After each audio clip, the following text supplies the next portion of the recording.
राधे राधे, जय श्री कृष्णा, जय सीताराम। आज मैं लेकर आई हूँ आपके लिए श्री दुर्गा नवरात्र व्रत कथा।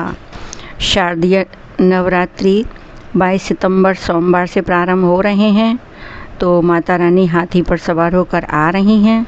हाथी पर सवार होकर आना सबके लिए बहुत शुभ संकेत है। तो सुनते हैं हम दुर्गा नवरात्र व्रत कथा। कन्याओं के लिए यह व्रत विशेष फलदायक है। श्री जगदम्बा की कृपा से सब विघ्न दूर होते हैं। कथा के प्रारंभ, मध्य और अंत में बारंबार दुर्गा माता तेरी जय हो का उच्चारण करें। बृहस्पति जी बोले कि हे ब्राह्मण, आप अत्यंत बुद्धिमान और चारों वेदों को जानने वालों में श्रेष्ठ हो। हे प्रभु, कृपा कर मेरा वचन सुनो। चैत्र, आश्विन, माघ और आषाढ़ मास के शुक्ल पक्ष में नवरात्रि का व्रत और उत्सव क्यों किया जाता है? हे भगवान, इस फल का क्या फल है? इस व्रत का क्या फल है? कैसे करना उचित है? और पहले इस व्रत को किसने किया है, सो विस्तार से कहो। बृहस्पति जी का ऐसा प्रश्न सुनकर ब्रह्मा जी कहने लगे कि हे बृहस्पति, प्राणियों के हित करने की इच्छा से तुमने बहुत ही अच्छा प्रश्न किया है। जो मनुष्य मनोरथ पूर्ण करने वाली दुर्गा, महादेवी, सूर्य और नारायण का ध्यान करते हैं, वे मनुष्य धन्य हैं। यह नवरात्रि व्रत संपूर्ण कामनाओं को पूर्ण करने वाला है। इसके करने से पुत्र चाहने वालों को पुत्र, धन चाहने वालों को धन, विद्या चाहने वालों को विद्या और सुख चाहने वालों को सुख मिलता है। इस व्रत को धारण करने से रोगी का रोग दूर हो जाता है और कारागार में पड़ा मनुष्य बंधन से छूट जाता है। मनुष्य की समस्त आपत्तियां दूर हो जाती हैं और उसके घर में संपूर्ण संपत्तियां आकर उपस्थित हो जाती हैं। वंधिया और काकवंधिया के इस व्रत के करने से पुत्र हो जाता है। समस्त पापों को दूर करने वाले इस व्रत के करने से ऐसा कौन सा मनोरथ है जो सिद्ध नहीं हो सकता? जो मनुष्य इस अलभ्य मनुष्य देह को पाकर भी नवरात्र का व्रत नहीं करता है, वह माता पिता से हीन हो जाता है, अर्थात उसके माता पिता मर जाते हैं और अनेक दुखों को भोगता है। उसके शरीर में कुष्ठ हो जाता है और अंग से हीन हो जाता है। उससे संतानोत्पत्ति नहीं होती है। इस तरह वह मूर्ख अनेक दुख भोगता है। इस व्रत को न करने वाला निर्दयी मनुष्य धन और धान्य से रहित हो, भूख और प्यास के मारे पृथ्वी पर घूमता है और गूंगा हो जाता है। जो सधवा स्त्री भूल से इस व्रत को नहीं करती है, वह पति से हीन होकर नाना प्रकार के दुखों को भोगती है। यदि व्रत करने वाला मनुष्य सारे दिन उपवास न कर सके तो एक समय भोजन करे और उस दिन बांधवों सहित नवरात्र की कथा श्रवण करे। हे बृहस्पति, जिसने पहले इस महाव्रत को किया है उसका पवित्र इतिहास मैं तुम्हें सुनाता हूँ। तुम सावधान होकर सुनो। इस प्रकार ब्रह्मा जी का वचन सुनकर बृहस्पति जी बोले कि हे ब्राह्मण, मनुष्यों का कल्याण करने वाले इस व्रत के इतिहास को मेरे लिए कहो। मैं सावधान होकर सुन रहा हूँ। आपकी शरण आए हुए मुझ पर कृपा करो। ब्रह्मा जी बोले, पीठत नाम के मनोहर नगर में एक अनाथ नाम का ब्राह्मण रहता था। वह भगवती दुर्गा का भक्त था। उसके संपूर्ण सद्गुणों से युक्त मानो ब्रह्मा की सबसे बड़ी पहली रचना हो, ऐसी यथार्थ नाम वाली सुमति नाम की एक अत्यंत सुंदर पुत्री पैदा हुई। वह कन्या सुमति अपने पिता के घर बालकपन में अपनी सहेलियों के साथ क्रीड़ा करती हुई इस तरह बढ़ने लगी जैसे शुक्ल पक्ष में चंद्रमा की कला बढ़ती हैं। उसका पिता प्रतिदिन दुर्गा की पूजा और होम किया करता था। उस समय वह भी नियम से वहाँ उपस्थित रहती थी। एक दिन वह सुमति अपनी सखियों के साथ खेलने लग गई और भगवती के पूजन में उपस्थित नहीं हुई। उसके पिता को पुत्री की ऐसी असावधानी देखकर क्रोध आया और पुत्री से कहने लगा कि हे दुष्ट पुत्री, आज प्रभात से तुमने भगवती का पूजन नहीं किया, इस कारण मैं किसी कुष्ठी और दरिद्री मनुष्य के साथ तेरा विवाह करूँगा। इस प्रकार पिता के वचन सुनकर सुमति को बड़ा दुख हुआ और पिता से कहने लगी कि हे पिताजी, मैं आपकी कन्या हूँ, मैं आपके सब तरह से अधीन हूँ, जैसी आपकी इच्छा हो मेरा विवाह कर सकते हो, पर होगा वही जो मेरे भाग्य में लिखा है। मेरा इस पर पूर्ण विश्वास है। मनुष्य न जाने कितने मनोरथों का चिंतन करता है, पर होता वही है जो भाग्य में विधाता ने लिखा है। जो जैसा करता है उसको फल भी उस कर्म के अनुसार ही मिलता है, क्योंकि कर्म करना मनुष्य के अधीन है पर फल देव के अधीन है। जैसे अग्नि में पड़े हुए तृणादि उसको अधिक प्रदीप्त कर देते हैं, उसी तरह अपनी कन्या के निर्भयता से कहे हुए वचन सुनकर उस ब्राह्मण को अधिक क्रोध आया। तब उसने अपनी कन्या का एक कुष्ठी से विवाह कर दिया और अत्यंत क्रुद्ध हो कहने लगा कि जाओ, जल्दी जाओ, अपने कर्म का फल भोगो, देखें भाग्य पर रहकर क्या करती हो।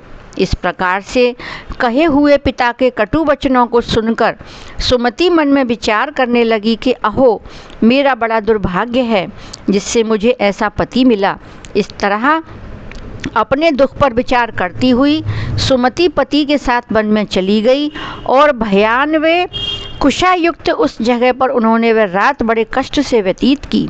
उस गरीब बालिका की ऐसी दशा देखकर भगवती पूर्व पुण्य के प्रभाव से प्रकट होकर सुमति से कहने लगी कि हे दीन ब्रह्माणी, मैं तुम पर प्रसन्न हूँ, तुम जो चाहे वर मांग सकती हो, मैं प्रसन्न होने पर मन वांछित फल देने वाली हूँ। इस प्रकार भगवती दुर्गा के वचन सुनकर ब्रह्माणी कहने लगी कि आप कौन हैं जो मुझ पर प्रसन्न हुई हो, यह सब मेरे लिए कहो और अपनी कृपा दृष्टि से मुझ दीन दासी को कृतार्थ करो। ब्रह्माणी का ऐसा वचन सुनकर देवी कहने लगीं कि मैं आदि शक्ति हूँ और मैं ही ब्रह्म विद्या और सरस्वती हूँ। मैं प्रसन्न होने पर प्राणियों का दुख दूर कर उनको सुख प्रदान करती हूँ। हे ब्रह्माणी, मैं तुम पर पूर्व जन्म में किए पुण्य के प्रभाव से प्रसन्न हूँ। तुम्हारे पूर्व जन्म का वृत्तांत सुनाती हूँ, सुनो। तू पूर्व जन्म में निषाद भील की स्त्री थी और अति पतिव्रता थी।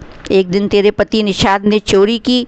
चोरी करने के कारण तुम दोनों को सिपाहियों ने पकड़ लिया और ले जाकर जेल खाने में कैद कर दिया। उन लोगों ने तुम्हें और तुम्हारे पति को भोजन भी नहीं दिया। इस प्रकार नवरात्र के दिनों में तुमने ना कुछ खाया और ना जल पिया, इसलिए 9 दिन तक नवरात्र का व्रत हो गया। हे ब्रह्माणी, उन दिनों में जो व्रत हुआ उस व्रत के प्रभाव से प्रसन्न होकर मैं मनोवांछित वस्तु दे रही हूँ, तुम्हारी इच्छा हो सो मांगो। इस प्रकार दुर्गे के कहे वचन सुनकर ब्रह्मणी बोली कि अगर आप मुझ पर प्रसन्न हैं तो हे दुर्गे, आपको प्रणाम करती हूँ, कृपा कर मेरे पति के कोढ़ को दूर करो। देवी कहने लगी कि उन दिनों में जो तुमने व्रत किया था उस व्रत के 1 दिन का पुण्य अपने पति का कोढ़ दूर करने के लिए अर्पण करो। मेरे प्रभाव से तेरा पति कोढ़ से रहित और सोने के समान शरीर वाला हो जाएगा। ब्रह्मा जी बोले। इस तरह देवी का वचन सुनकर वह ब्रह्मणी खुश हुई और पति को निरोग करने की इच्छा से ठीक है ऐसे बोली। तब उसके पति का शरीर भगवती दुर्गा की कृपा से कुष्ठहीन होकर अति कांति युक्त हो गया। ऐसी कांति जिसके सामने चंद्रमा की कांति भी क्षीण हो गई। वह ब्राह्मणी पति की मनोहर देह को देख देवी को अति पराक्रम वाली समझकर स्तुति करने लगी कि हे दुर्गे, आप दुर्गति को दूर करने वाली, तीनों जगत का संताप करने वाली, समस्त दुखों को दूर करने वाली हो, रोगी मनुष्यों को निरोगी करने वाली, खुश होने पर मन वांछित वस्तु देने वाली और दुष्ट मनुष्यों का नाश करने वाली हो। तुम ही जगत की माता और तुम ही पिता हो। हे अम्बे, मुझ अपराध रहित अबला को मेरे पिता ने कुष्ठी के साथ विवाह कर मुझे घर से निकाल दिया है। है उसकी निकाली हुई पृथ्वी पर घूमने लगी थी। आपने ही मेरा इस आपत्ति रूपी समुद्र से उद्धार किया है। हे देवी, आपको नमस्कार करती हूँ, मुझ दीन की रक्षा करो। ब्रह्मा जी बोले कि हे बृहस्पति, इस तरह उस सुमति ने मन से देवी की स्तुति की। उसके द्वारा की गई देवी की स्तुति सुनकर देवी को बहुत संतोष हुआ और ब्राह्मणी से कहने लगी कि हे पुत्री, उद्दालक नाम का अति बुद्धिमान, धनवान, कीर्तिमान और जितेंद्रिय पुत्र तुम्हें शीघ्र ही प्राप्त होगा। ऐसे कहकर वह देवी उस ब्राह्मणी से फिर कहने लगी कि हे ब्राह्मणी, और जो कुछ तेरी इच्छा हो वही मनोवांछित वस्तु मांग सकती हो। ऐसा भगवती दुर्गा का वचन सुनकर सुमति बोली कि हे भगवती दुर्गे, अगर आप मुझ पर प्रसन्न हैं तो कृपा कर मुझे नवरात्र व्रत की विधि बतलाइए। हे दयावती, जिस विधि से नवरात्र करने से आप प्रसन्न होती हैं, उस विधि और उसके फल का मेरे लिए विस्तार से वर्णन करें। इस प्रकार ब्रह्मणी के वचन सुनकर दुर्गा कहने लगी कि हे ब्रह्मणी, मैं तुम्हारे लिए संपूर्ण पापों को दूर करने वाली नवरात्र व्रत विधि बतलाती हूँ, जिसको सुनने से मनुष्य पापों से छूटकर मोक्ष को प्राप्त हो जाता है। आश्विन मास के शुक्ल पक्ष की प्रतिपदा से लेकर 9 दिन तक विधि पूर्वक व्रत करें। यदि दिन भर व्रत न कर सकें तो एक समय भोजन करें। पढ़े लिखे ब्राह्मणों से पूछकर घट स्थापना करें और वाटिका बनाकर उसको प्रतिदिन जल से सींचें। महाकाली, महालक्ष्मी और महासरस्वती, इनकी मूर्तियां बनाकर उनकी नित्य विधि सहित पूजा करें और पुष्पों से विधि पूर्वक अर्घ दें। बिजौरा के फूल से अर्घ देने से रूप की प्राप्ति होती है। जायफल से कीर्ति, दाख से कार्य की सिद्धि होती है। आंवले से सुख और केले से भूषण की प्राप्ति होती है। इस प्रकार फलों से अर्घ देकर यथाविधि हवन करें। खांड, घी, गेहूं से होम करने पर लक्ष्मी की प्राप्ति होती है। खीर व चंपा के पुष्पों से धन और पत्तों से तेज और सुख की प्राप्ति होती है।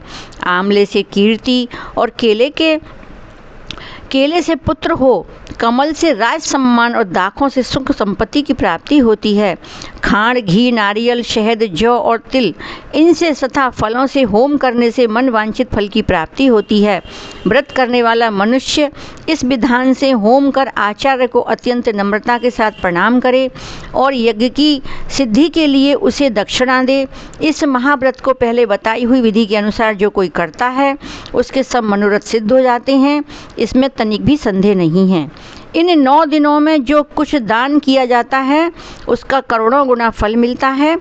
इस नवरात्र के व्रत करने से ही अश्वमेघ यज्ञ का फल मिलता है। हे पुत्री, इस संपूर्ण कामना को पूर्ण करने वाले उत्तम व्रत को तीर्थ, मंदिर अथवा घर में ही विधि के अनुसार करें। ब्रह्मा जी बोले कि हे बृहस्पति, इस प्रकार ब्रह्मणी को व्रत की विधि और फल बताकर देवी अंतर्ध्यान हो गई। जो मनुष्य या स्त्री इस व्रत को भक्ति पूर्वक करता है वह इस लोक में सुख पाकर अंत में दुर्लभ मोक्ष को प्राप्त हो जाता है। हे बृहस्पति, यह दुर्लभ व्रत का महात्म्य मैंने तुम्हारे लिए बताया है। ऐसे ब्रह्मा जी के वचन सुनकर बृहस्पति जी आनंद के कारण रोमांचित हो गए। बृहस्पति जी कहने लगे कि हे ब्राह्मण, आपने मुझ पर अति कृपा की है जो अमृत के समान इस नवरात्र व्रत का महात्म्य सुनाया। हे देव, आपके बिना और कौन इस महात्म्य को सुन सकता है। ऐसे बृहस्पति जी के वचन सुनकर ब्रह्मा जी बोले कि हे बृहस्पति, तुमने सब प्राणियों का हित करके इस अलौकिक व्रत को पूछा है, इसलिए तुम धन्य हो। यह भगवती शक्ति संपूर्ण लोकों का पालन करने वाली है। इस महादेवी के प्रभाव को कौन जान सकता है। बोलिए सच्चे दरबार की जय। किस किस बहन ने इस कथा को पूरा सुना है वो कमेंट में जय माता दी अवश्य लिखें। राधे राधे, जय माता दी।